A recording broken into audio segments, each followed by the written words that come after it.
53 juta anak sekolah mau diubah nasibnya? Ini bukan proyek biasa. Juta, Presiden guys, Prabowo Subianto nggak mau dikenal juta. karena proyek megah doang. Fokusnya justru yang paling dasar, masa depan anak Indonesia. Targetnya jelas dan nggak main-main. Dalam 5 tahun 300.000 sekolah bakal direnovasi. Artinya 53 juta anak bisa belajar di tempat yang lebih layak. Tapi nggak berhenti di situ. Ada 500 sekolah rakyat berasrama, gratis untuk keluarga prasejahtera. Ada juga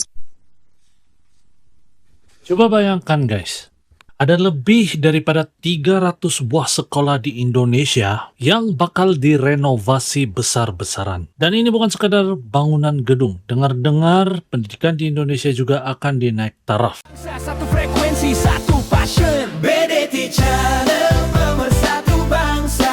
Sunda, Jawa, Sabah, semua rasa. BDT Channel, dari Sabah ke Nusantara. Reaction jujur, hati terbuka. Assalamualaikum kumaha damang sampurasun sarang wilajeng sumping ke channel Abdi. Balik lagi bersama saya BDT dari Borneo Sabah akan menemani teman-teman dalam episode reaction kali ini. Dan guys, ini bukan soal gedung, bukan soal bangunan yang besar yang mewah, tapi soal 5 juta lebih anak-anak Indonesia, anak bangsa Indonesia yang bakal mendapat keselesaan dalam menuntut pendidikan di Indonesia. Guys, kira-kira kenapa pemerintah Indonesia begitu berani mengambil tindakan ini guys? Sebenarnya apa yang dipersiapkan? Dan yang paling penting, apakah ini menuju Indonesia emas guys? Apa pendapat kalian? Nah, kita akan react video ini bareng, kita akan nonton.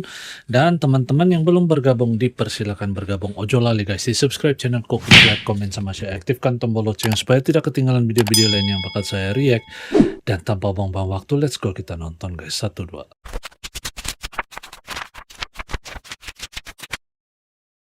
Kabar gembira, 11 sekolah rakyat dibangun di Jawa Tengah. Kementerian PU sedang mempercepat 11 pembangunan sekolah sekolah rakyat tahap kedua Sekolah di rakyat Jawa Tengah. apa itu, Total guys? ada Apa bezanya? 11 lokasi yang tersebar di beberapa kabupaten dan kota. Dan proyek ini sudah mulai berjalan. Untuk wilayah Jawa Tengah 1 ada di Banyumas, Cilacap, Brebes, Wonosobo, dan Temanggung. Sementara Jawa Tengah 2 mencakup Jepara, Pati, Rembang, Sragen, dan Sukoharjo, serta kota Semarang. Di Brebes bahkan sudah disiapkan opsi pembangunan jembatan darurat tipe Baile karena lokasi sekolah berada dekat dengan sungai Pemali. Artinya proyek ini bukan sekedar wacana, tapi sudah masuk tahap teknis konstruksi. Secara progres, Jawa Tengah 1 masih di angka 2,7%. Jawa Tengah 2 di angka 6,3%. Nampaknya Indonesia benar-benar serius guys. Menurut saya, ini bukan hanya proyek pendidikan, tapi juga proyek strategis wilayah. Kenapa? Karena pembangunan sekolah permanen seluas 5-10 hektar lengkap dengan asrama, fasilitas digital, dan lapangan olahraga, sampai ruang terbuka hijau pasti akan menggerakkan ekonomi sekitar. Biasanya setiap ada pembangunan fasilitas skala besar seperti ini, dampaknya terasa ke harga tanah, sewa kos, warung, hingga aktivitas ekonomi warga. Pelajaran pentingnya, setiap ada proyek infrastruktur pendidikan atau fasilitas publik, itu selalu membuka peluang baru, baik secara sosial maupun ekonomi. Kalau menurut kamu, daerah mana saja yang paling berpotensi berkembang dari 11 lokasi ini? Silakan komen di kolom komentar. Dan jangan lupa follow dan share informasi ke teman-teman kalian, karena pintar jangan hanya sendiri. Mau tahu update seputar properti dan punya pas pintar jangan cuma sendiri. Transmigrasi lama Transmigrasi sudah berakhir. lama. Ini era baru. Di tengah perubahan besar pembangunan nasional, Rempang Eco City hadir sebagai simbol arah baru transmigrasi Indonesia. Di bawah kepemimpinan Prabowo Subianto, konsep transmigrasi tidak lagi sekadar memindahkan masyarakat dari satu daerah ke daerah lain. Kini, transmigrasi menjadi strategi besar untuk membangun pusat-pusat ekonomi baru yang modern, terencana, dan terintegrasi. Rempang Eco City menjadi salah satu contoh nyata dari transformasi tersebut. Kawasan ini dirancang bukan hanya sebagai tempat tinggal, Indonesia juga tetapi membangunkan sebagai ini guys, lengkap yang menggabungkan permukiman, industri, dan teknologi dalam satu kesatuan. Wah, ini baru saya tahu, guys. Di sini, masyarakat tidak hanya datang untuk menetap, tetapi juga untuk tumbuh dan berkembang. Tumbuh dan berkembang. Lapangan kerja mulai terbuka, investasi mulai masuk, dan peluang Rempang usaha City mulai tercipta, baik bagi pendatang maupun masyarakat lokal. Yang menarik, konsep ini tidak meninggalkan warga asli. Justru masyarakat lokal ditempatkan sebagai bagian utama dalam pembangunan.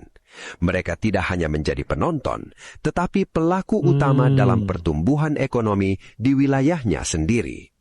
Inilah yang menjadi pembeda transmigrasi baru dengan konsep lama. Transmigrasi hari ini lebih terarah, bukan lagi perpindahan massal, tetapi berbasis kebutuhan kawasan dan potensi ekonomi. Setiap langkah dirancang untuk menciptakan dampak nyata bagi kesejahteraan masyarakat.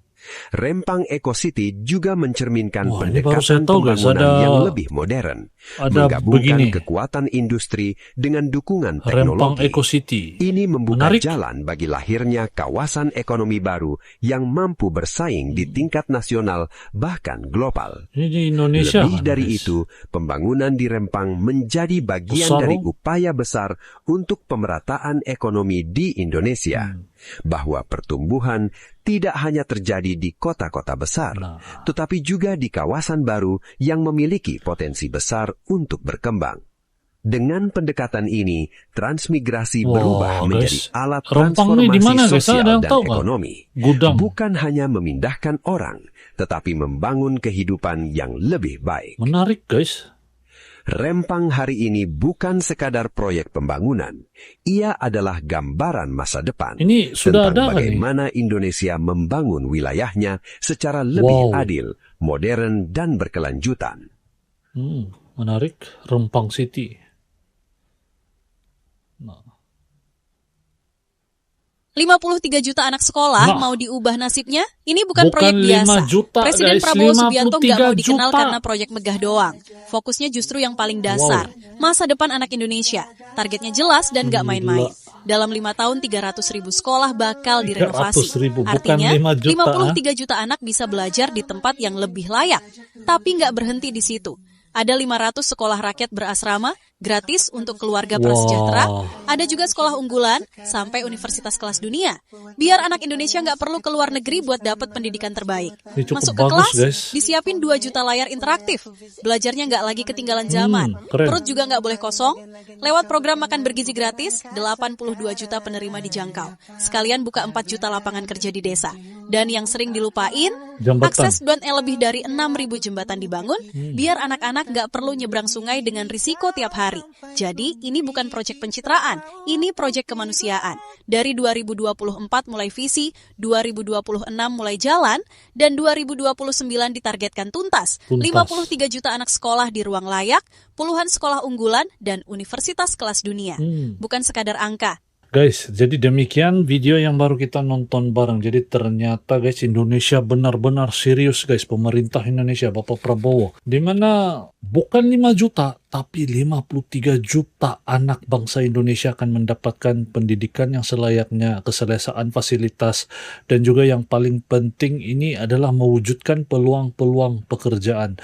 Dan apa yang saya lihat di sini, Bapak Presiden Prabowo Subianto ini menargetkan bangsa-bangsa, anak bangsa Indonesia yang muda nih. Jadi supaya nanti generasi Indonesia akan bertumbuh, berkembang menjadi satu generasi yang bijak dan mempunyai pendidikan. Dan ini sangat-sangat bagus guys untuk bangsa-bangsa Indonesia, anak bangsa Indonesia yang ke depan ya. Jadi kita harus menyebarkan satu positivity ataupun kebaikan daripada ini.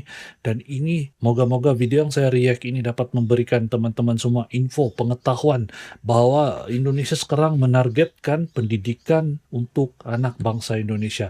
Tadi di awal video bilang 5 juta, tapi ternyata 53 juta. 300 lebih sekolah direnovasi, dinaik tarafkan untuk meningkatkan fasilitas, meningkatkan daya saing dalam pendidikan Indonesia. Jadi ini akan mewujudkan generasi yang lebih bijak dan lebih hebat. Apa pendapat teman-teman? Apakah ini konsep baru Indonesia ataupun ini satu strategi emas Indonesia untuk menuju Indonesia emas, guys? Pendapat kalian gimana? Coba komen di ruang kolom komentar di bawah. Apakah kalian setuju? Dan kalau kalian ada bantahan, silahkan komen di ruang kolom komentar di bawah tentang ini, guys. Apapun, sampai di sini dulu video pada kali ini. Semoga bermanfaat dan kalian suka. Dan sampai jumpa di video akan datang. Terima kasih guys yang sudah menonton sampai di sini. Assalamualaikum. Jumpa lagi good people.